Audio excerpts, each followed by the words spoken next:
이것은 히토요시와 그의 집이 더러운 지저분한 세상이 된 갑작스러운 어느 날의 이야기야. 갑자기 아름다운 하녀가 문을 두드리며 자신을 고용해달라고 하니 히토요시는 충격으로 얼어붙었어. 이건 운명의 만남이 분명해. 그래서 그는 그녀를 그 더러운 집 안으로 초대했지. 그는 변명하듯 부모님이 안 계셔서 집이 좀 어지러운 거라고 했어. 소개하자면 이 귀여운 여자는 주키, 최고의 암살자지만 왜인지 그를 위해 하녀가 되고 싶어해. 히토요시는 여전히 그녀가 장난인지 진심인지 궁금해하며 머리를 갸웃했어. 마음속으로 만약 그녀가 불법 거래라면 바로 쫓아내야겠다고 생각했지. 그녀에게 할 수 있는 일들을 물었을 때 주키는 순진하게 대부분이 암살 작업이라고 배신자를 제거하는 거라고 대답했어. 그녀가 여기 온 건 주인님의 소개 때문이었어. 듣고 나니 히토요시는 영화 속처럼 몽해져 버렸어. 갑자기 깨달았어. 여자가 더 예쁠수록 더 위험하다고. 그래서 그녀를 보내줄까 고민했지. 하지만 주키는 그들 사이의 연결고리를 알려줬어. 히토요시는 그 집에 사는 여자의 손자, 주인의 가족과 먼 친척의 둘째 아들이었어. 그게 누구든 분명 먼 친척이야. 듣고 나서도 여전히 누군지 모르겠지만 확실히 먼 친척일 거야. 확실히 하기 위해 그는 그녀의 암살 작업이 어떤 건지 물어보며 그녀의 실력을 보여달라고 했어. 그래서 정원으로 나가서 주키는 몸에 숨긴 무기를 꺼내어 아름다운 회전 동작으로 나무에 칼을 정확히 던졌어. 히토요시를 깜짝 놀라게 하며. 이건 사람 같지 않고 완전 악마 같아. 그녀는 그 일에 열정적이었고 보여주며 기뻐하는 표정을 지었어. 정말 무섭게. 보통 암살할 때는 한 번에 끝내버린다고 했어. 하지만 이건 그를 위해 보여주려 한 거야. 그는 떨며 앉아 있었어. 만약 그녀의 기분을 건드리면 바로 죽을지도 모른다고 생각하며 그는 누구와도 원한이 없어서 그녀의 암살 기술은 필요 없었어. 게다가 그녀가 말하는 주인님이 누군지 모르니 그녀를 고용할 수 없었어. 듣고 나니 주키는 조금 슬퍼했지만 어쩔 수 없었어. 그는 떠나기 전에 암살자지만 그녀는 착했어. 떠나기 전에 그를 인사하며 그는 그녀가 떠나는 걸 좀 불편하게 느꼈어. 그 가엾은 여자는 스스로에게 왜 암살자로서 이런 걸 기대했는지 궁금해했어. 갈 곳을 모른 채 서 있으려니 갑자기 히토요시의 목소리가 들려왔어. 달려가다.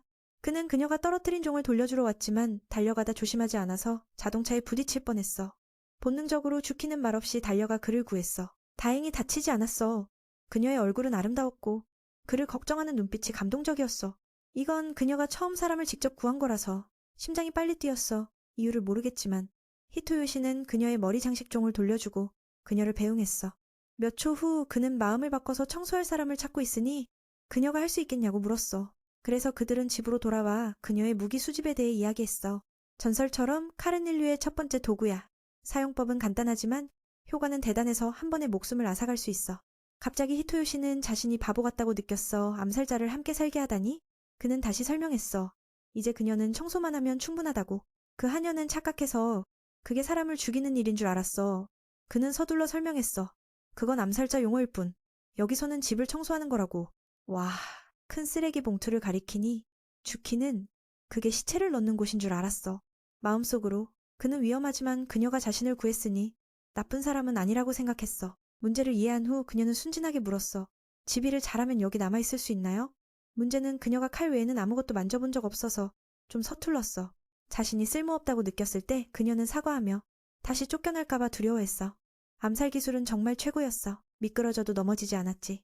히토요시는 그녀가 슬퍼 보이니 그녀에게 익숙하지 않은 일을 줬다고 위로하며 그녀를 닦아줬어.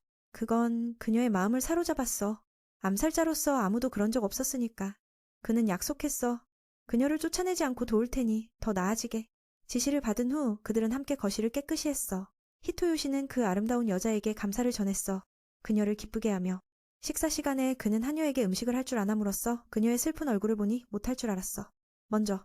못하니 그는 그녀를 먼저 씻으라고 했어. 자신은 혼자서 해볼 테니. 씻는 동안 주키는 그의 말에 대해 계속 생각했어. 세상에 이렇게 좋은 사람이 있을 줄 몰랐어. 그는 밖에서 그녀가 나올 후 기다리며 그녀의 아름다운 모습을 상상했지만 여전히 원래 옷을 입고 있었어. 야채 손질은 그녀가 맡았어. 칼 다루는데 그녀만 한 사람이 없으니까. 양배추를 하늘로 던지자 한 번에 딱 맞게 썰어냈어. 그리고 양배추 사냥이 끝났다고 기뻐하는 표정을 지었어. 간단한. 다음은 간단한 미소수프와 몇 가지 간단한 음식으로. 요리할 시간 없으니까 히토요시도 잘 모르니 주키에게 돈까츠를 먹어봤나 물었더니 안 먹어봤대. 정말 최고의 암살자라서 일에만 집중하고 먹는 건 어떻게든 되니까. 그녀에게 음식은 생존을 위한 거지 맛이나 모양 같은 건 의미 없어. 듣고 나니 그는 말했어. 돈까츠를 먹으면 세상이 바뀔 거라고. 이건 60년 된 가게 음식으로 이 동네의 자랑이자 최고의 선택이야. 여기서 다양한 메뉴를 만들고 맛있고 저렴하니 그가 배고플 때 항상 가는 곳이야. 집이 왜 이렇게 쓰레기투성인지 알겠네. 다 그 포장지 때문이야. 주키는 순진하게 듣고도 여전히 관심 없었어. 무슨 말인지 이해 못했으니까. 처음에 그녀는 그를 다 먹으라고 했지만 그렇게 할 수 없었어. 히토요시는 고기를 나눠서 그 귀여운 하녀에게도 주며 가족처럼 먹었어. 그렇게 그들은 돈까츠와 밥, 미소스프를 함께 즐겼어. 주키는 먹어보니 맛이 없었어. 고기부터 밥, 수프까지. 특히 암살자 생활 때문에 맛을 느끼는 감각이 사라졌나 봐. 과거를 떠올리며 이건 그가 직접 만든 음식이니까 그녀는 오늘따라 더 따뜻하게 느껴졌어. 맛있다고 물으니 그를 기쁘게 하려고 거짓말했어. 그가 웃는 걸 보니 주키는 이게 어떤 힘인지 모르지만 그가 물보다 더 따뜻하다고 느꼈어. 그는 그녀를 위한 방을 마련했어. 아직 청소 안 됐지만 침대 커버만 바꾸면 잘 수 있지. 실제로 그녀는 그런 거 필요 없었어. 처음부터 그냥 머물 곳만 있으면 됐어. 그가 방을 준비해주니 그녀는 감사해했어. 그녀가 돈까츠를 소스 없이 먹는 걸 보니 그는 어떻게 해야 할지 알려줬어. 주키가 따라하자 놀랍게도 맛감각이 돌아왔어. 그의 진심이 그녀를 깨운 것 같아. 이런 맛은 처음이었어. 몸이 떨릴 정도로 말로 표현할 수 없을 만큼. 마음속으로 가게 주인의 특별한 소스에 대해 생각했어. 밤이 깊어지자 히토요시는 왜인지 눈물이 흘렀어. 목이 졸리는 것처럼. 실은 예전부터 악몽을 자주 봤어. 방금 본 꿈처럼. 매번 그럴 때마다 울음을 터뜨렸어. 시계를 보니 새벽 3시. 배가 고파. 보통은 부엌에 라면을 준비해두니 내려갔어. 그런데 이상한 소리를 듣고 오늘의 하녀 암살자를 떠올리며 무슨 일이 일어났나 걱정하며 들여다봤어. 주키는 새하얀 잠옷을 입고 있었어. 유령처럼 보였지. 하지만 자세히 보니 꽤 귀여웠어. 그 특별한 소스가 너무 맛있어서 몰래 먹으러 내려왔어. 몇 초 후 자신이 한 짓을 깨달으니 사과하며 이게 그의 소중한 거였나 봐. 몰래 먹어서 그는 화내지 않았어. 오히려 그녀가 아무 짓도 안 한 걸 알니 안심됐어. 그녀도 배고파 보이니 라면을 함께 만들어주기로 했어. 모르는 일인데 주키는 만약 내가 죽는다면 이 소스의 맛을 다시 한번 맛보고 싶다고 했어. 그 말로 히토요시는 새 아이디어로 가벼운 식사를 생각했어. 그는 찬장에 있는 걸 다 꺼내서 소스에 찍어 먹게 했어. 그 하녀는 그 신성한 소스로 기뻐하며 무엇을 찍든 상관없었어. 잠시 후 주키는 그의 악몽에 대해 물었어. 이 질문은 정말 놀라웠어. 그녀는 설명했어. 방금 내려가다 그의 신음소리를 듣고 처음엔 암살자가 공격하는 줄 알았어. 그래서 무기를 들고 확인했지. 결과는 아무것도 없었고 그는 울고 있을 뿐이었어. 듣고 나니 히토요시는 자신이 여자에게 약한 모습을 보인 게 부끄러웠어. 그 하녀는 덧붙였어. 꿈속에서 그는 엄마를 여러 번 불렀어. 놀랍게도 주키도 꿈을 꿨어. 돈까츠 소스병과 이야기하는 걸. 그는 크다고 했어. 그녀가 평생 핥아도 다 안 될 만큼. 그런데 절정일 때 깨버렸어. 그렇게 아름다운 꿈이 깨졌어. 듣고 나니 히토요시는 할 말이 없었어. 게다가 이건 그녀의 지금까지 최고의 꿈이었어. 전에는 피와 싸움만 꿈꿨으니까. 깨고 나서도 오늘처럼 기분이 좋았고 그 거대한 소스 맛을 다시 꿈꾸고 싶었어. 그가 우는 걸 보니 그녀는 슬퍼하며 어떻게 위로할지 몰랐어. 그의 진심 어린 말에 그는 기뻐하며 전에 엄마가 자신을 버린 이야기를 했어. 악몽 때마다 그녀는 다리를 베고 자게 했어. 듣고 나니 죽기도 해보라고 했지만 그는 거절했어. 어릴 때만 그랬지. 지금은 어른이니까 그게 맞지 않아. 그 한녀는 그 말을 듣고 자신은 사람을 죽이는데 태어났다고 부정적으로 생각했어. 모든 게 무너질 듯할 때 그는 갑자기 누워서 그녀를 격려했어. 이미 빠졌는데 왜 쉐임하니? 주키는 그의 이름을 부르며 잠에 들게 했어. 아니, 어쩌면 안 들었을지도 그 장면을 보니 잠이 올 리 없어. 몇 날 동안 함께 지내니 주키는 그를 구한 순간을 생각했어. 그녀의 심장은 터질 듯했고 피가 끓었어. 이런 느낌은 처음이었어. 수십 명의 적과 싸울 때도 이 정도로 흥분된 적 없어.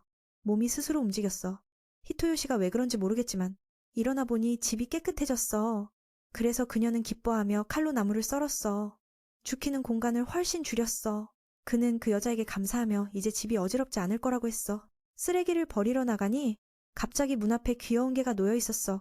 부탁해 키워줘라는 글과 함께. 히토요시는 할 말이 없었어. 그 하녀는 이전 주인의 편지를 읽으니 그들은 이 개가 작을 줄 알았는데 먹을수록 커졌대. 그의 집은 부유해 보이니 여기로 맡기고 싶었어. 듣고 나니 히토요시는 화가 치밀었어. 그 사람의 태도가 정말 짜증났어. 만약 우리 집도 키울 수 없으면 어떻게 하냐고. 그 개만 불쌍하지 그 표정이 웃기네. 그는 개를 안아 올리며 그 여자에게 키울 건지 물었어. 이건 당연히 키울 거야. 이런 더운 날씨에 버릴 수 없어. 그의 경험으로 이 개는 크기만 크지. 나이는 어리니 며칠 못 버틸 거야. 주키는 다른 생각이었어. 아직 어리지만 살 수 있다고. 그녀 자신도 어렸을 때 버림받았지만 살아남았으니까. 이건 생존 본능이야. 그리고 동정으로 구하면 때때로 비극적인 결말을 가져올 수 있어. 이게는 버림받은 운명이야. 아무도 필요 없는 존재지. 자신의 힘으로 강해지지 않으면 결국 야생에서 쓰러질 거야. 히토요시, 동정으로 구하다가 그 책임이 나중에 너를 괴롭힐 수 있어. 그는 이걸 감당할 수 있나 물었어. 그는 그녀의 깊은 말의 의미를 이해할 수 없었어. 주키는 그게 그녀의 경험이라고 했지만 이건 걔야. 비교하면 다르지. 히토요시는 그녀가 자신을 구한 게 동정이 아니라고, 그게 정말 멋졌다고 느꼈어. 구할 수 있는 생명을 눈앞에 두고 머리보다 몸이 먼저 움직이는 게 진짜 본능이야. 그 말에 그녀의 머리가 밝아졌어. 그 감정이 암살자의 은퇴 본능이었어. 히토요시도 버림받은 사람이니 걔의 감정을 이해해. 그래서 며칠 키워보기로 했어. 나중에 주인을 찾을 수 있을지도 몰라. 집 안으로 들어가니 이 새끼가 재밌었어. 몸은 동그랗고 착하고 정말 귀엽네. 이 재미를 하녀와 공유하고 싶었지만 그녀는 멀리 서서 거절했어. 알고 보니 암살자지만 걔를 무서워해. 이 말은 그녀를 당황하게 했어. 정말 환상 마법이야. 이 말을 하니 주키가 어리둥절해졌어. 다른 사람이 걔를 무서워하는 걸 알게 되면 정말 깊이 부끄러워지니까. 자신도 약간 걔를 무서워한다고 인정해서 덜 창피하게 됐어. 지금 그녀의 표정을 보니 그 어리바리한 게보다 더 귀엽게 느껴져. 히토요시가 호기심에 그 이유를 물었고 그녀가 어렸을 때 선생님이라고 부르는 분이 있었단 걸 알게 됐어. 아직 어릴 적에 훈련으로 산에 버려져 7마리의 사나운 늑대와 함께했던 주키. 그 결과로 영원히 마음의 상처를 입었어. 그 상처가 깊어서 히토요시도 이해했어. 히토요시가 그 마음을 어느 정도 이해하고 이 작은 아이를 여기서 키우는 게 정말 힘들단 걸 느꼈어. 그 이야기를 듣고 나니 자신도 키우기 힘든 존재라서 그 개와 별 다를 바 없단 생각에 그녀의 기분이 가라앉았어. 창기야도 주인님께 사과했어. 자신을 더 유용하게 만들지 못해서. 히토요시가 특별한 의도는 없었어. 다만 이 작은 아이가 진짜 가족의 따뜻함을 찾길 바랐을 뿐 더 이상 외로움을 겪지 않게. 그래서 앞으로도 그녀가 무서워하지만 히토요시가 잠시 참아주길 부탁했어. 히토요시의 진심을 이해한 주키가 동의하고 한번 안아보기로 했어. 결과는 바로 이 모양이야. 히토요시를 말문이 맑게 할 정도로 그녀의 두려움이 컸어. 그가 말했어. 이게는 정말 순환이 물지 않을 거라고. 말이 끝나자마자 그 뚱뚱한 녀석이 손을 물었어. 주키를 깜짝 놀라게 해서 영혼이 반쯤 날아갈 것 같았어. 히토요시의 눈에는 이 강아지가 구운 모치처럼 보였어. 그 말을 듣고 하녀 언니도 충격받았어. 그녀의 눈에는 이 생물이 날카로운 이빨과 발톱, 강한 눈빛을 가진 무시무시한 존재로 보였으니까. 정말 걔를 무서워하는 사람에게는 완벽한 파괴력 콤보지. 물린 주키는 그 녀석을 던져버릴까 생각했어. 다행히 히토요시가 막아줬어. 이 일로 그녀는 앞으로 3대 동안 무서울 거야. 창기야도 사과했어. 주인님의 부탁에도 불구하고 약하단 걸로. 히토요시도 그만 물렸고 그제야 이 녀석이 이가 가려운 거란 걸 알았어. 그냥 음식을 사러 가는 길에 그 커플은 동물병원에 들러 검진과 필요한 물건을 사서 키울 수 있게 됐어. 들어가자마자 모두가 그 아름다운 하녀를 쳐다봤어. 그 개는 이미 익숙해졌고 그녀가 몇 가지 좋은 물건을 골라 사서 이 강아지가 행복하게 떨며 저녁에 기운차게 걷게 됐어. 히토요시도 그녀에게 고마움을 전했어. 자신을 위해 노력해줘서. 반대로 뒤이는 그가 정말 선량하다고 느꼈어. 살인자의 세계에서 찾아볼 수 없는 자질이야. 그녀가 살던 곳에서 실패는 절대 용납되지 않았어. 그래서 부드럽게 대할 때마다 그녀는 그와 사이에 큰 거리를 느꼈어. 전에 주키는 명령대로만 따르기만 했어. 하지만 히토요시가 원하는 건 그녀가 한 번도 해본 적 없는 일이야. 이게 그녀를 헤매게 하고 여러 번 실패하게 했어. 그럼에도 히토요시가 비난하지 않으니 그녀의 마음에 부담이 커졌어. 히토요시를 위해 유용한 사람이 되고 싶어서. 그녀는 이 잔인한 세계처럼 게임 같은 삶을 이겨내고 싶었어. 강한 자만이 살아남는 곳에서 남녀노소 가리지 않고 능력만 있으면 돼. 살아남기 위해 그녀는 말할 수 없는 고통을 겪었어. 하지만 히토요시와 함께 사는 건 달라. 많은 제약이 있지만 그는 한 번도 야단치지 않았어. 만약 그녀가 그 강아지처럼 어릴 적부터 구해졌다면 이 따뜻한 세상을 느꼈을 테고 히토요시가 원하는 존재가 됐을지도 몰라. 자신이 여기 있을 수 있는지, 이 인간 세상이 그녀 같은 자를 필요로 하는지 자문했어. 히토요시가 대답하려 할 때 강아지가 그를 끌고 갔어. 그런 모습인데도 이 녀석은 꽤 강하단 걸 알았어. 히토요시가 웃으며 대답했어. 하녀 언니가 과거 일을 포기하고 평범한 사람이 되고 싶어하네. 그렇게 된다면 정말 멋진 일이야. 그녀는 그 말을 듣고 평생 살인이 유일한 가치였다고 생각했는데 그런데 히토요시가 모든 걸 포기하고 평범하게 살 수 있다고 말했어. 그녀는 속으로 바랐어. 다른 곳이 있다면 히토요시에 대해 더 알아보고 싶어. 그도 인정했어. 처음 그녀를 만났을 때 정말 무서웠다고. 그건 당연해. 현실의 살인자를 본 적이 없었으니까. 하지만 며칠 함께 살며 그녀가 좋은 사람임을 알았어. 이 말이 그녀를 어린 시절의 추억으로 이끌었어. 주인님께 부탁했어. 평범한 사람이 되는 법을 가르쳐달라고. 바로 대답하기는 어려워. 하지만 가장 쉬운 건 그녀의 일 실패가 평범한 사람에게는 자연스럽단 거야. 그러니 부끄러워할 필요 없어. 다음 날 강아지가 에어컨 아래서 편안히 누워있는데 주키는 평범한 사람처럼 채소를 자르는 법을 배웠어. 그녀의 칼기술이 뛰어나서 이리듬으로 자르는 건 어렵지 않았어. 집중만 하면 돼. 갑자기 강아지가 나타나서 그녀를 믿을 수 없을 정도로 놀라게 했어. 자신 같은 살인자가 뒤에서 접근당하다니. 그래서 이 강아지가 보통이 아니란 생각이 들었어. 조금 더 보니 그 녀석의 몸이 떨리고 있었어. 배고파서가 아니라 어째서인지 주키는 이 녀석의 감정을 이해할 수 있었어. 이것도 평범한 사람의 삶의 기술인가 봐. 이 생물이 순해 보이니 그녀는 한번 만져보기로 했어. 바로 그때 히토요시가 돌아와서 그만뒀어. 그래서 하녀 언니가 그 녀석에게 먹이를 주자 그는 기뻐했어. 강아지는 열심히 먹어치웠어. 그 덕에 몸이 이렇게 통통한 거지. 이게 아마 버려진 이유 중 하나일 거야. 이렇게 먹어대면 지갑이 버틸 리 없어. 그가 그 뚱뚱한 녀석의 이름을 모치로 지었어. 하녀 언니가 평범한 사람처럼 채소를 자르는 걸 완벽하게 익히자 히토요시가 칭찬했어. 그녀를 기쁘게 해서. 다른 일들은 그가 해야 하니 모치와 놀아주길 부탁했어. 이것도 그녀가 평범하게 살기 위한 거야. 히토요시가 이 작은 아이가 정말 순하다고 했으니 문제없어. 그래도 그녀의 눈에는 모치가 여전히 무시무시해. 두려움을 완전히 없애진 못했지만 주인님의 말이라면 꼭 해낼 거야. 그 말을 듣고 그는 그녀에게 너무 무리하지 말라고 조언했어. 자신도 그녀를 믿는다고. 갑자기 그녀는 100배의 힘을 얻은 기분이 들었어. 그래서 그 어리바리한 개를 만지니 녀석이 좋아했어. 주인님의 손보다 예쁜 여자의 손이 더 좋나 봐. 그렇게 주키는 통통한 모치와 친해졌어. 실제로 녀석이 순하고 따뜻하단 걸 알게 돼서 히토요시의 말이 맞았어. 서로를 이해할 때 비로소 상대의 좋은 면을 볼 수 있어. 귀여운 하녀를 보상하기 위해 그날 밤 히토요시가 특별한 소스를 곁들인 오코노미야키를 만들어줬어. 주키를 행복하게 해서. 그녀를 보니 그는 조금 더 만들어주자고 제안했어. 그녀가 거절했지만 손에는 접시를 들고 있으니 마치 부탁하는 것처럼 보였어. 그래서 더 만들었어. 이런 식으로 때때로 이기적인 취향도 나쁘지 않단 걸 배웠어. 게다가 다른 개인적인 요구가 있으면 말해. 내가 들어줄게. 이건 모치와 친해진 보상이야. 그가 그녀의 생일을 물었지만 그녀는 몰라. 과거의 기억. 그녀는 겨울에 거센 눈보라 속에서 태어났단 걸 알려줬어. 그녀의 이름도 눈처럼 하얗고 아름다움을 상징해. 히토요시는 생각했어. 눈은 때때로 따뜻해. 집이 눈으로 덮이면 그 아래의 생명들이 추위를 이겨낼 수 있으니까. 이 말이 주키를 깨우쳐줬어. 여기서 계속 살면 더 많은 걸 이해할 수 있을 거야. 왜 이 세상이 따뜻하고 히토요시가 그녀의 마음을 이렇게 흔들는지. 미래를 생각하니 그녀는 더 이상 기쁠 수 없었어. 며칠 후 히토요시가 하녀 언니에게 부탁할 일이 생겼어. 그가 귀걸이 도구를 주며 말했어. 곧 학교 가야 하니 친구들에게 변신을 보여주고 싶어. 자기 혼자 용기가 안 나서 그녀가 도와줬으면 해. 처음에 주키도 하려 했지만 다시 생각하니 이상해서 그만뒀어. 벌칙 게임인가 봐. 자신은 손이 떨리며 이게 새로운 벌칙 게임인가 물었어. 자신이 무슨 잘못을 했는지 모르겠어. 주인님의 몸에 구멍을 뚫는 건 무섭지만 그녀는 평소에 사람을 찌르곤 했으니까 그래도 참았어. 집에 손님이 왔으니까 바로 리코. 그의 귀여운 여동생이야. 모치 사진을 보내서 그녀가 흥미를 갖고 왔어. 문 열자마자 나온 건 초고속 한여라니. 이게 리코를 더 흥분하게 했어. 한참을 바라보다가 안으로 들어가서 형을 야단쳤어. 한여에 대해 일찍 말 안 했단 이유로. 게다가 집이 깨끗하고 귀여운 개까지. 이걸 누가 참아? 전에 물어봤는데 형이 아무 말도 안 했어. 그는 엄마가 알면 걱정할 테니 아빠가 이미 동의했다고 생각했어. 가문이 조금 특별해서 말만 하면 돼. 그래서 여동생은 아빠가 형을 믿는지 그냥 따르는 건지 모르겠어. 가장 짜증나는 건 히토요시가 일부러 숨겼단 거야. 자신이 아름다운 걸 좋아한다는 걸 알면서. 주키도 그들이 다른 곳에 산다고 하자. 리코는 자세히 말하지 않았어. 그녀와 마주보지도 못했어.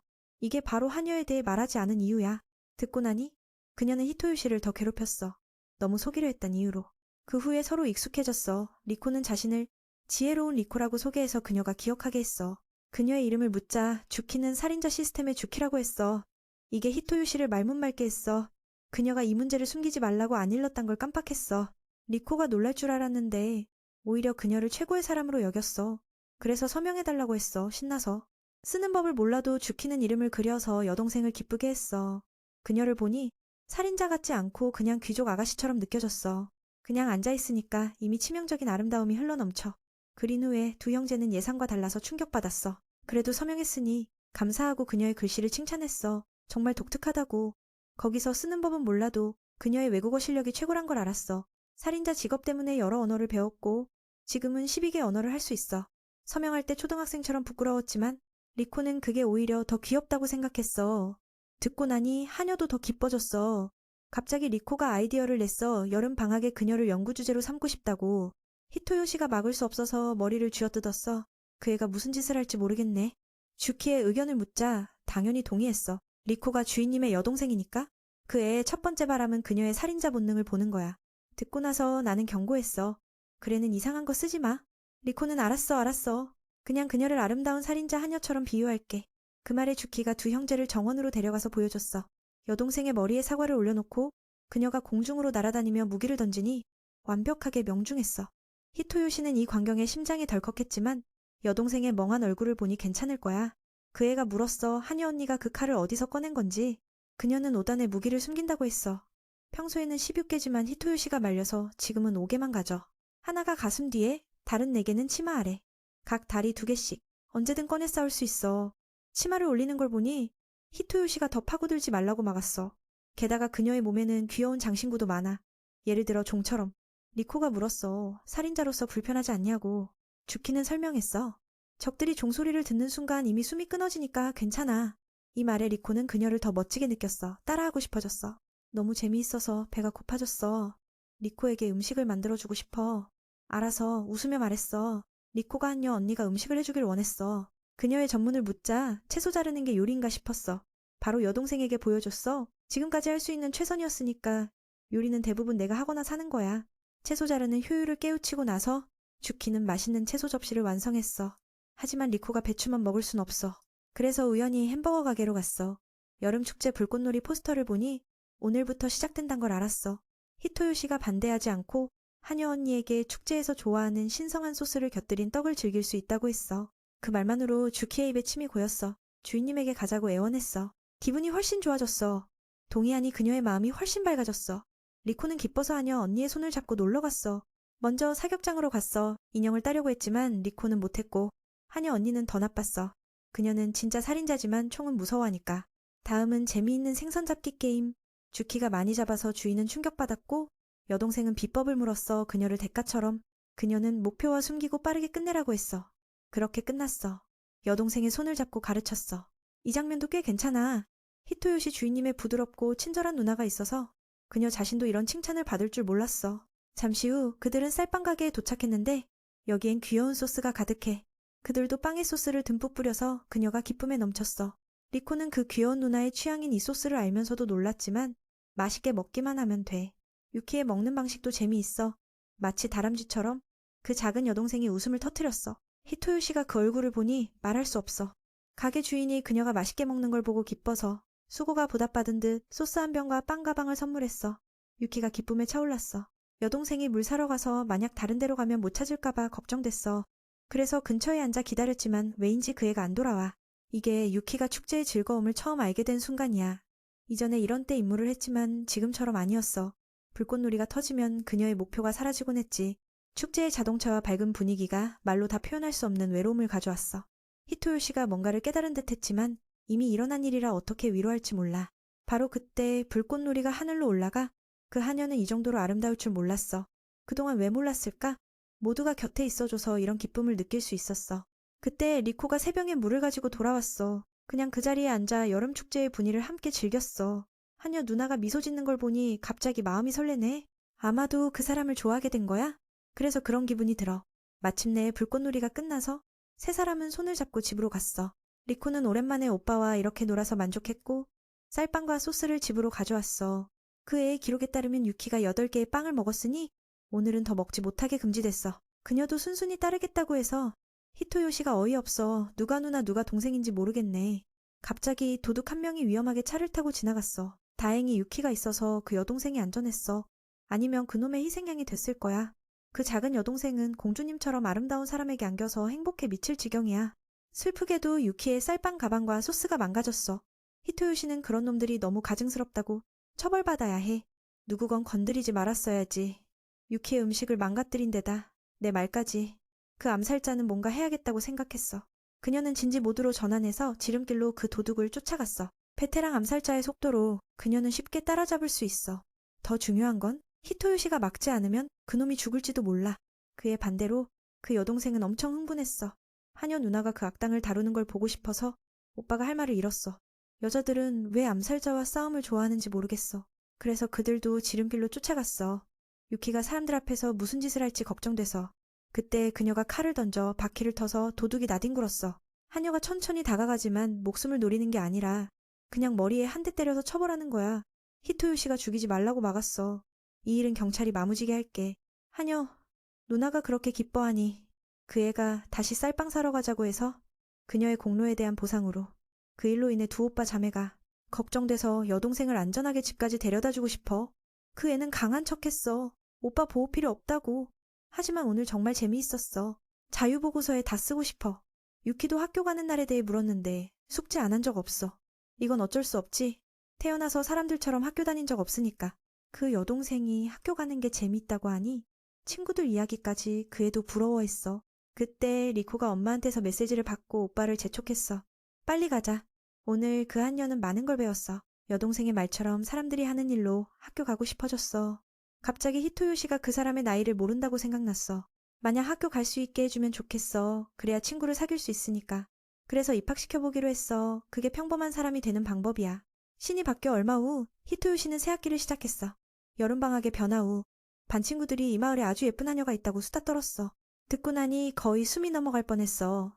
유키에게 팬이 생겼다니 자기 집에 하녀를 두고 있는 게 괜찮을지 궁금해졌어. 그는 모르는 척했어. 누가 알았겠어. 그 친구가 도서관에서 그녀를 만났고 진지한 코스플레이어로 칭찬했어. 그때 담임 선생님이 들어오면서 전학 온 학생을 소개했어. 올려다보니 내 유키였어. 히토요시가 충격받았어. 게다가 그녀가 내 성을 요코야로 가져갔어. 선생님도 그녀를 내 사촌이라고 소개해서 반이 감탄했어. 게다가 그녀의 자리는 바로 히토요시 위였어. 그 아름다운 외모로 반 친구들이 그 청년을 부러워했어. 그런 멋진 누나가 있어서. 이 일은 리코가 한 짓 같아. 오빠의 배를 밀기 위해서. 그 애는 자신이 놀라게 한 걸로 기뻐했어. 학교에 들어가려면 유키의 성적이 엄청나야 했어. 귀여운 여동생이 그 누나를 칭찬했어. 뭐든 빨리 배워. 세 날 만에 가르칠 게 없어졌고 오히려 유키가 가르쳐줬어.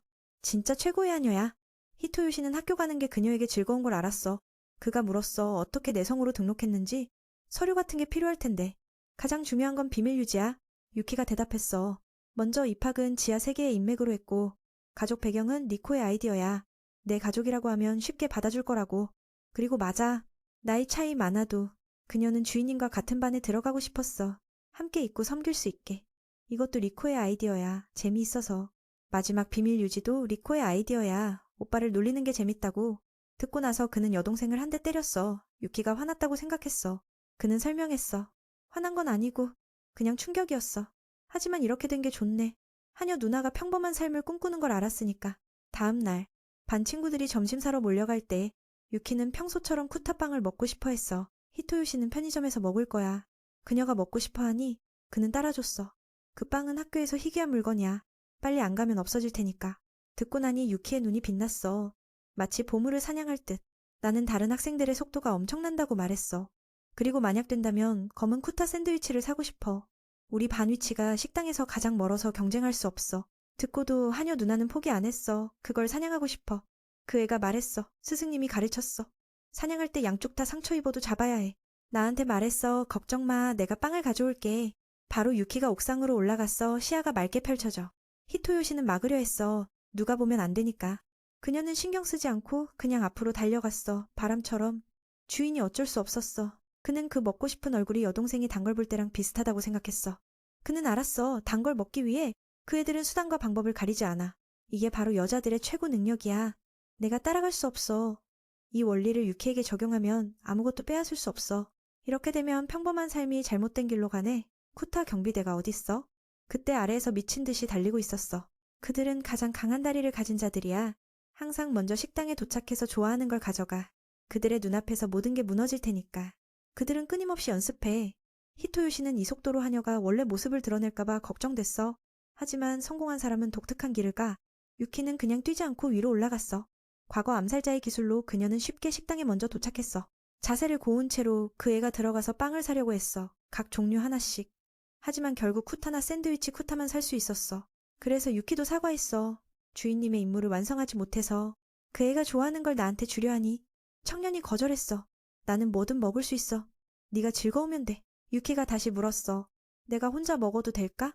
히토요시가 동의했어. 전에 몇 번 먹어봤으니까. 게다가 이건 네 전리품이야. 남이 먹는 건 맞지 않아. 처음에 그는 그 누나를 야단칠 생각이었어. 학교에서 미친 짓을 해서. 하지만 그 귀여운 얼굴 때문에 포기했어. 자신이 좋아하는 보물을 먹으니 유키가 행복해졌어. 기쁨을 더하기 위해 하녀가 빵 한 조각을 주인님에게 먹여줬어. 히토요시는 좀 부끄러웠지만 주변에 아무도 없어서 입을 벌렸어. 원래 빵이 맛있는데 아름다운 여자의 손을 통해 먹으니 말로 표현할 수 없어. 저녁에 귀여운 여동생이 놀러와서 오늘 여기서 잘 거라고 했어. 히토요시는 좀 불만족했지만 리코가 야단쳤어. 매일 밤 유키 언니와 달콤한 시간을 보내잖아. 오늘은 나한테 양보해. 게다가 그런 예쁜 누나가 있으면 꿈만 같아. 암살자와 수다 떨기 전에 요약하자면 할 이야기가 많아. 둘이서 여자들끼리. 누나를 너무 원해서 리코는 가끔 히토요시를 여자로 상상했어. 듣고 나니 그는 그 여동생의 상상력에 놀랐어. 유키 언니가 여기 사는 걸 알게 된 후 리코는 오빠가 하녀와 결혼하게 하려는 아이디어를 냈어. 그럼 완벽하지 않겠어? 이게 지금 그 애의 바람이야. 그리고 장난치며 말했어. 그 언니가 너를 좋아해 보이네. 히토요시가 진짜인 줄 알았어. 보통은 연애 감정을 안 보이는데 리코는 여자로서 그 마음을 더 잘 알아. 나는 여전히 의심했어. 전에 그녀가 나한테 먹여줬을 때 얼굴에 변화 없었잖아. 원래 수줍어하거나 해야 할 텐데.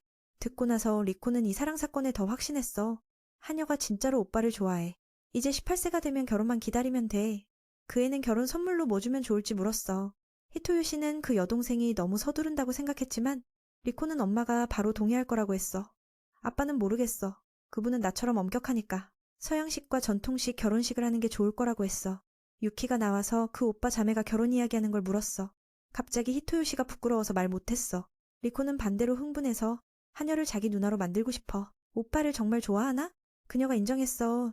주인님을 정말 존경해. 듣고 나서 히토요시가 행복에 날아갈 뻔했어. 리코가 복숭아를 먹고 싶어 하니 유키가 까서 소스를 더해줬어. 여동생이 하녀에게 물었어. 평소에 화장 안 하나? 그런데 피부가 하얗고 완벽해. 유키는 몸에 대해 자신 없어 했어. 아침에 가볍게 파운데이션만 칠 뿐이야. 여동생은 메이크업 없이도 귀엽다고 했어. 이게 수많은 여자의 꿈이야. 암살자에게는 그런 생각이 없어. 여동생은 언니처럼 태어나면 문제가 많을 거라고 생각했어. 자신은 별로 돋보이지 않으니. 커서 화장으로 예쁘게 될 거야. 그 애는 오히려 리코의 얼굴을 좋아해. 너무 귀엽고 표현이 풍부해서. 나처럼 단조롭지 않아. 듣고 나서 여동생도 그 언니를 좋아하게 됐어. 그런 칭찬을 들으니 기뻐. 아빠랑 엄마 말 빼고 누가 해줬나. 특히 그 오빠는 귀여운 여동생을 칭찬도 안 해. 언니처럼 태어날 수 있나 물으니 그녀가 말했어. 토마토 소스를 먹기 시작한 후 피부가 부드러워졌어. 리코도 자주 먹어보라고 조언했어. 히토요시는 멍해져서 그 두 사람의 대화를 지켜봤어. 여동생이 소스를 바른 복숭아를 먹었어. 처음엔 수박의 소금처럼 생각했는데 이렇게 맛있을 줄 몰랐어. 청년은 이 장면을 보고 그들이 이미 좋은 자매가 된 것 같았어. 평범한 삶을 위해 확실히 리코 덕분이야. 여자들이 서로 잘 지내는 게 최고야. 여동생이 히토요시를 보니 유키 언니와 결혼 생각 중인 줄 알았어. 그 애는 아직 이 문제를 이해 못해서 물었어. 나는 부끄러워서 주제를 바꾸자고 했지만 리코는 안 들었어. 일본에서 18세 되면 오빠가 결혼할 수 있어. 그때 하녀가 요코야 성을 가질 수 있지.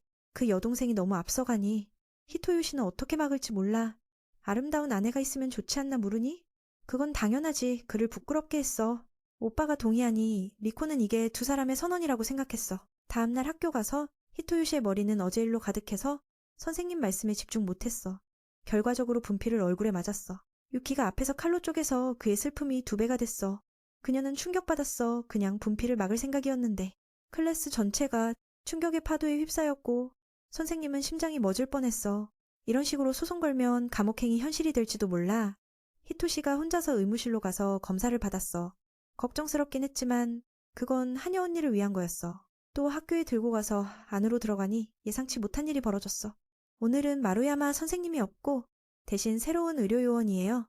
이름은 니타. 왜 아픈지 물어보니 2개의 분필이 그녀의 눈을 직격했고 침대에 누우라고 하니 기분이 이상했어. 직감적으로 이 의료요원이 정말 수수께끼 같아. 히토시에게 그 아름다운 소녀의 남자친구냐고 물었어. 루키를 가리키며. 아침에 우연히 둘이 같이 다니는 걸 봤으니 궁금해서 물어봤어. 그는 사촌 언니라고 하니 그녀가 흥분해서 웃음 짓더라. 그리고는 내 얼굴이 꽤 맘에 든다고 장난스럽게 속삭였어. 검사 후 히토시의 눈이 멀쩡하니 니타가 그를 눌러서 장난을 치려 하자 그는 겁에 질렸어. 결국 나 자신은 그녀에게 단지 먹잇감일 뿐이었어. 그의 귀여운 얼굴을 보자. 그녀가 바지를 벗기려 할 때 갑자기 아름다운 유키가 나타나 문을 부수고 들어왔어. 두 강자의 시선이 마주치며 히토시에게 무슨 일이냐고 물었어. 그는 울면서 하녀 언니에게 달려가 보호를 구했어. 그녀는 단지 장난친 거지 정말로 먹진 않을 거라고 말했어. 그는 햄스터처럼 떨고 있고 자신은 귀여운 고양이 같아서 유키에게도 그렇게 보이냐고 물었지만 그녀는 아무 말도 안 했어. 히토시는 가장 순진해서 상대가 누구인지 전혀 몰라. 하녀는 주인을 자신의 곁으로 끌어당기며 그를 사랑받는 기분을 느끼게 했어. 그녀는 그에게 가까이 오지 말라고 경고했어. 마치 질투하는 것처럼. 그렇게 그들은 조심스럽게 떠나갔어. 유키는 주인을 다른 곳으로 데려가 중요한 일이 있다고 말했어. 먼저 히토시에게 눈을 아프게 해서 미안하다고 했어. 그는 고백받을 줄 알았지만 아니었어. 하녀 언니는 그 여자가 확실히 우리 종류야. 즉 그녀도 암살자지만 목적은 모른다고 했어. 방 안에는 유키의 지난밤 즐거운 모습이 모두 기록되어 있었어. 니타는 그녀가 임무를 위해 왔을 줄 알았는데 가족놀이를 하다니. 그래서 모두 부수고 싶어졌어. 그녀는 돈에 집착하고 좋은 남자들이 둘러싸여 산토리니 섬에서 여유로운 삶을 꿈꿔요. 그 목적을 위해 정보를 모으고 수많은 살인을 저지르고 있어. 지금 그녀는 꿈을 이룰 수 있는 완벽한 먹잇감을 찾았어. 바로 사랑스러운 하녀를 없애는 거. 더 정확히는 최고의 암살자 슈에. 히토시 집으로 돌아오니 유키는 주인을 걱정해서 잠 못 자고 계속 바라보고 있었어. 아름다운 여자가 이렇게 주목하니 그는 눈을 붙일 수 없었어. 학교에 그 의심스러운 자가 언제 나타날지 모르니 경계를 늦춰선 안 돼. 더 중요한 건 그녀의 머릿속에는 시선을 돌리면 히토시가 언제든 찢겨질 수 있다는 생각뿐이었어. 그래서 그 여자가 누구인지 알게 되면 유키는 주인 곁에 영원히 머물고 싶어졌어. 그는 잠이 안 온다고 했어. 더 좋은 방법 없나? 오케이, 옆에 누워줄게. 편하게. 이 상황이 그를 부끄럽게 만들었고 유키는 매우 기뻐했어. 주인이 다리에 기대어 자게 하고 싶었지만 적이 공격하면 움직임이 제한될 수 있으니 히토시는 기쁘지만 그녀를 걱정했어. 그 말을 듣고 하녀는 매우 기뻐하며 수줍어졌어. 그를 안심시키기 위해 그녀는 그런 적이 공격해도 한 손으로 대응할 수 있다고 했어. 그녀의 능력이 얼마나 대단한지 보여주는 거야. 점심때 작은 칼만 가지고 있어서 적을 조심했어. 충분한 무기가 있으면 그녀는 그들을 순식간에 해치울 수 있어. 유키는 상대가 직접 자신을 노리지 않을 테니 확실히 히토시를 목표로 할 거라고 알았어. 하녀는 이게 과거의 원한일지도 모르고 어떻게 그녀를 찾아냈는지 모르겠어. 그렇게 된다면 그를 연루시킨 자신이 여기 있을 자격이 없어. 그래서 집 안에서 위험을 막기 위해 노력할게. 어쨌든 싸움은 그녀의 최고 강점이었어. 히토시에게 안심하고 자라고 했어. 그에게 그는 단순히 머무를 곳이 아닌 마음의 따뜻함을 주는 사람이었어. 그 말을 듣고 그는 기뻤지만 그녀를 위해 아무것도 할 수 없어서 걱정했어. 그는 그녀를 잃고 싶지 않아. 창문을 열어 시원하게 하려 했지만 유키가 막았어. 원거리 저격수가 있을지도 몰라. 갑자기 그녀가 쿠타 소스의 냄새를 맡고 흥미를 보였어. 이 시간에 누가 음식을 할까? 분명 그 여자의 계략이야. 조금만 방심하면 그레이가 히토시를 잡았어. 너무 초보적이라고 비난했어. 히토시를 잡았어. 너무 초보적이라고. 누가 이렇게 쉽게 속아 넘어갈까? 그녀는 고양이 같은 전투 스타일로 가볍게 움직였어. 그녀는 상대를 용성구자의 백랑이라고 불렀어. 유키가 뭔가 하려 했지만 그레이가 히토시를 죽이겠다고 위협했어. 하녀의 분노가 치밀어 그녀를 한 번에 겁주었어. 그녀는 그에게 감히 그를 건드린 대가로 죽음 이상의 고통을 준비했는지 물었어. 그레이는 백랑의 송곳니가 여전히 날카롭다는 걸 알고 걱정했어. 그녀는 자신의 기술로 1000년을 더 산다 해도 유키와 정면으로 맞설 수 없어. 그래서 히토시를 발판으로 삼아 유키의 목을 노리려 해. 바미시의 학교에서 구출하러 오라고 했어. 유키는 언제든 그녀를 죽일 수 있지만 히토시와 함께 살며 그런 걸 원하지 않아. 그가 시체를 보면 슬퍼할까봐. 스승의 말이 머릿속에 떠올라. 유키는 여전히 최고의 암살자야. 그녀의 몸에는 죽음의 냄새가 배어. 그럼에도 이번에는 변화를 원해. 자신 때문에 그가 연루된 걸 자책해. 변화를 원해. 자신 때문에. 그래서 그녀를 죽이고 이곳의 모든 흔적을 지우기로 결심했어. 비슷한 일이 다시 일어나지 않게. 하지만 갑자기 그의 말이 그녀의 생각을 바꿨어. 여기서만 사랑받고 자유롭게 살 수 있으니까. 히토시가 떠나고 싶지 않다고 하니 그녀는 계획을 바꿨어. 그레이는 모든 걸 준비해서 그 용을 잡으려 해.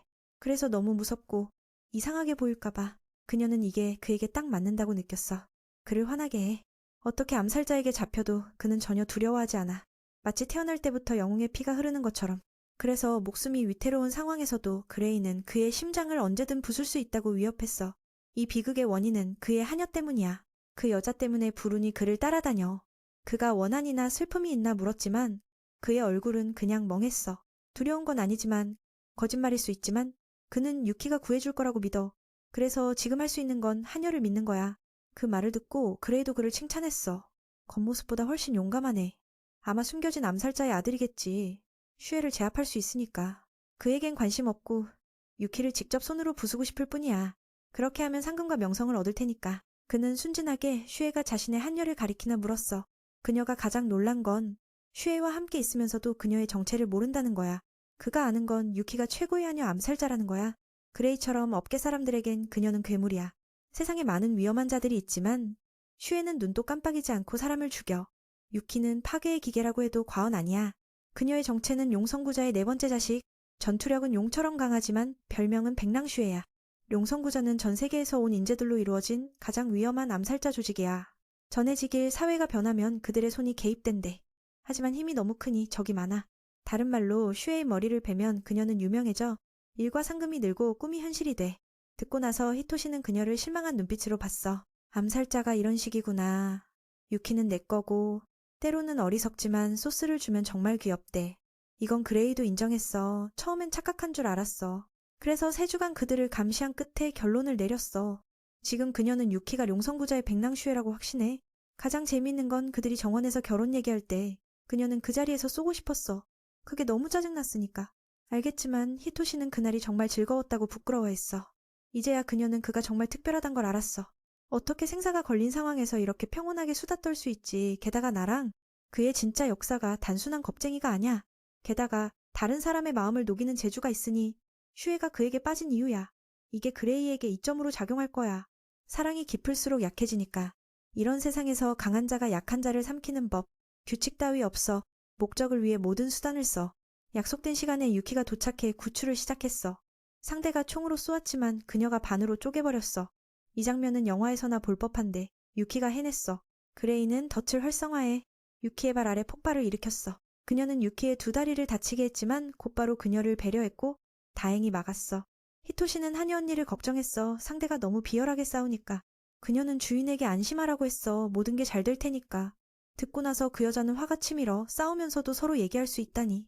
그건 나를 완전히 무시하는 거야. 그녀는 유키가 정체를 숨긴 건 죄책감 때문이라고 했어. 왜냐면 그녀는 역사상 가장 어린 용자면서 그 명성을 얻기 위해 얼마나 많은 목숨이 사라졌는지. 그리고 정체가 드러나면 저기 사방에 민과 함께하는 이 가정놀이도 끝이야. 유키는 평온하게 빨리 끝내고 히토시를 집으로 보내고 싶었어. 내일 학교 가야 하니까. 듣고 나서 그 검은 고양이는 화가 나서 상대가 자신을 전혀 존중하지 않네. 하녀는 행복한 가정의 장면을 상상하고 있었어. 그녀는 민을 위협하기 위해 수단을 썼어. 그리고는 원거리 중량급 총을 활성화해 히토시의 사지를 조준했어. 하지만 유키는 움직일 수 없는데 말하기 전에 그녀가 놀라운 속도로 다가갔어. 이건 예상치 못한 일이야. 놀라긴 했지만 그레이는 재빨리 총을 발사했어. 유키가 히토시의 목숨을 신경 쓰지 않는다고 생각했지만 아니야. 그녀는 자신의 최고 기술로 총알을 막을 수 있다고 믿었어. 당황해서 다른 방법을 쓰려 했지만 전화기가 파괴됐어. 승패는 명확해. 그녀는 용성구자 4번째. 자, 정말 보통이 아니야. 그녀는 여전히 히토시를 조준했지만 결과적으로 날아가서 거의 죽을 뻔했어. 다행히 유키가 신경 쓰지 않았어. 그녀의 나쁜 말을 무시하고. 그레이는 암살자의 그림자에서 벗는 건 불가능하고 그녀는 여전히 유키야. 다른 자들도 그녀를 노릴 테니까 그녀를 모두 죽일 건가? 하녀는 자신이 그런 사람이라고 인정했어. 한때 살인이 유일한 삶이라고 생각했지만 하지만 이제는 다르다. 누구도 죽이지 않을 테고 아무도 자신 때문에 죽지 않게 할게. 이제 무슨 일이 일어나도 민이 준 평범한 삶을 지킬 거야. 이건 그레이가 들은 유키에 대한 이야기와 완전히 다르다. 그녀는 사냥감을 끝까지 쫓는 최고 암살자야. 그녀는 만약 죽이고 싶었다면 이미 목숨을 빼앗았을 거라고 알았어. 그녀를 구해준 건 작은 기적. 히토시가 구해졌고 기뻐했어. 그녀를 데려가고 그 여자는 목숨을 건졌으니 기뻐했어. 두 사람이 정말 재미있단 생각이 들었어. 돌아오는 길에 민은 모든 게 괜찮다고 했어. 하녀의 능력을 믿는다고. 유키는 주인을 이렇게까지 괴롭혀서 슬펐고 사과를 했어. 만약 원하면 사라질게. 듣고 나서 그는 그녀의 손을 잡고 다음에는 무술을 배워 자기를 지킬게. 그리고 그녀를 끌어당겼어. 그녀를 감동시켰어.